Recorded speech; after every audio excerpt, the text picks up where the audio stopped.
ဒီဗီဒီယိုမှာဆိုရင် India Tourist E-Visa ရဲ့အမေးများဆုံးမေးခွန်း9ခုကို explain လုပ်ပေးလိုက်ပါတယ်။ကဲ India Tourist E-Visa ကို apply လုပ်တာနဲ့ပတ်သက်ပြီးအမေးများဆုံးမေးခွန်းတွေထဲတစ်ခုဖြစ်တဲ့ technical error India Visa application ကိုဖြစ်နေစေအတွင်းမှာ technical error ဖြစ်သွားခဲ့ရင်ဘယ်လိုဆက်လုပ်ကြမလဲ Tourist E-Visa ကို apply လုပ်နေစေအတွင်းမှာအကယ်၍ကိုကနောက်ထပ် page တစ်ခုမရောက်ပဲအခုလို error ဖြစ်သွားမယ်ဆိုရင်ကိုဖြည့်ထားတဲ့ data တွေရောလုံးဝပြောင်းမသွားပါဘူးဒီ Visa website ရဲ့ home page ထဲမှာမိမိဖြည့်ထားတဲ့ data တွေအကုန်လုံးကို auto save ထားပြီးသားဖြစ်နေပါလိမ့်မယ်ကဲမိမိဖြည့်ထားတဲ့ data page တွေကိုပြန်လည်ရယူဖို့အတွက်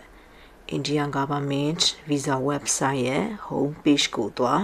complete partially fail application form ကို click လုပ်ပြီး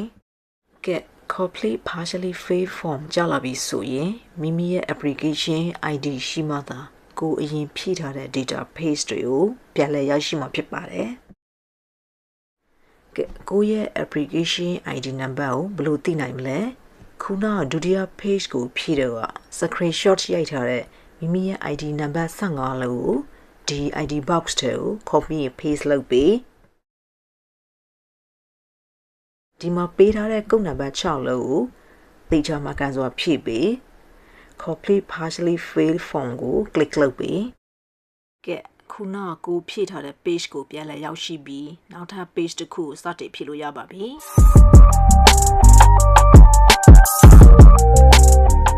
ကဲနောက်ထပ်အမေးများဆုံးမေးခွန်းတစ်ခုကတော့ India Visa application ID number ကိုဘယ်လိုသိနိုင်မလဲပထမ page ကိုဖြည့်ပြီးဒီဒုတိယနေရာရောက်လို့ရှိရင်မိမိရဲ့ temporary application ID ကိုရရှိမှာဖြစ်ပါတယ်ဒီ temporary application ID ကို screenshot ရိုက်ပြီးမိမိရဲ့ phone ထဲမှာအရင် save လုပ်ထားပါကဲ၍ visa form ဖြည့်နေရင် technical error တစ်ခုဖြစ်သွားခဲ့လို့ရှိရင်ဒီ application ID ကိုအသုံးပြုပြီးတော့မိမိဖြည့်ထားတဲ့ data page တွေ information တွေအားလုံးကိုပြန်လည်ရယူလို့ရပါတယ်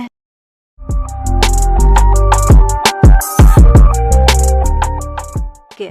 India Tourist E-Visa ကို apply လုပ်တဲ့အခါမှာ visa photo ဘယ်လို upload လုပ်ရမလဲ visa photo ကို upload လုပ်ဖို့အတွက်ဒီ upload photo page မှာ upload photo ကို click လုပ်ပြီး upload လုပ်လိုက်တဲ့ visa photo မိမိလိုအပ်သလို adjust လုပ်ပေးရပါမယ်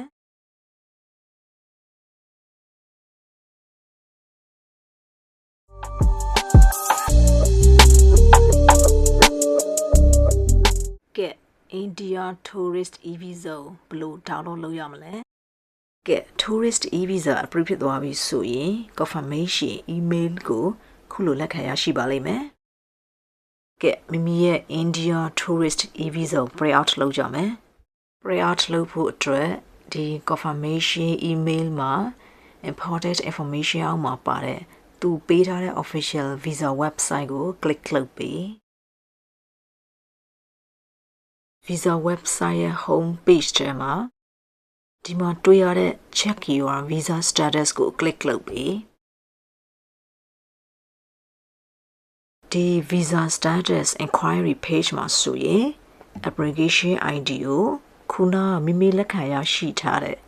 confirmation email မှာပါတဲ့ application ID ကို copy and paste လုပ်မိမိရဲ့ passport number ကုတ်နံပါတ်6လို့သေချာမှကန်စွာဖြည့်ပြီး check status ကို click လုပ် approve ဖြစ်သွားတဲ့ application ရဲ့ status ကိုခုလိုတွေ့ရပါလိမ့်မယ် download လုပ်ဖို့အတွက် press status ကို click လုပ်ပြီး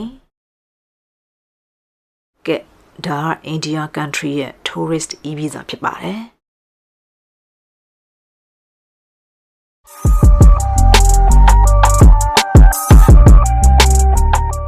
ကဲမိမိရဲ့ passport ကိုဘယ်လို upload လုပ်ကြမလဲကဲ visa photo upload လုပ်ပြီးသွားရင်ဒီ page မှာမိမိရဲ့ passport ကို PDF အနေနဲ့ upload လုပ်ပေးရမှာဖြစ်ပါတယ် upload document ကို click လုပ် PDF ပြောင်းထားတဲ့ကိုယ့်ရဲ့ passport ကို upload လုပ်ပြီး confirm ကို click လုပ်ပြီး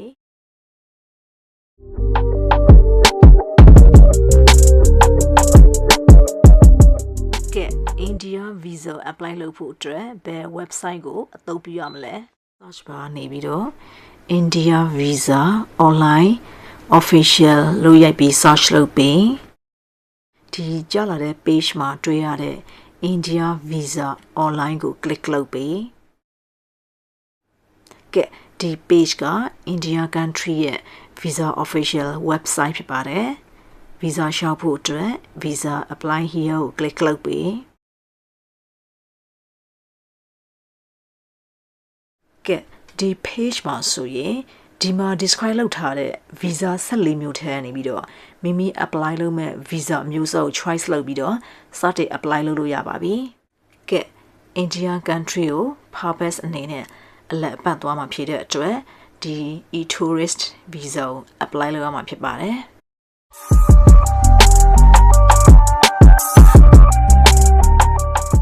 ကဲနောက်ဆုံးမိကိုတစ်ခုအနေနဲ့ India tourist e-visa application ကိုဘယ်လို download လုပ်ရမလဲ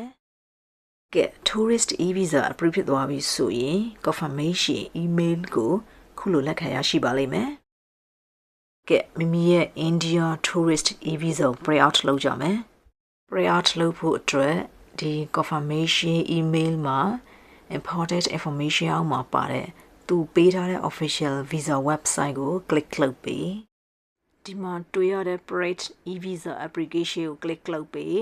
India နိုင်ငံကိုရောက်ရှိမဲ့ arrival airport name ကို choice လုပ်ပြီးမိမိရဲ့ application ID number ကို copy paste လုပ်မိမိရဲ့ date of birth passport number ကိုတိကျမှကစွာဖြစ်ပေးရပါမယ်သူဒီမှာပေးထားတဲ့ one type password 6လုံးကိုတိကျမှကစွာဖြစ်ပေးရပါမယ် break ကို click လုပ်ပြီး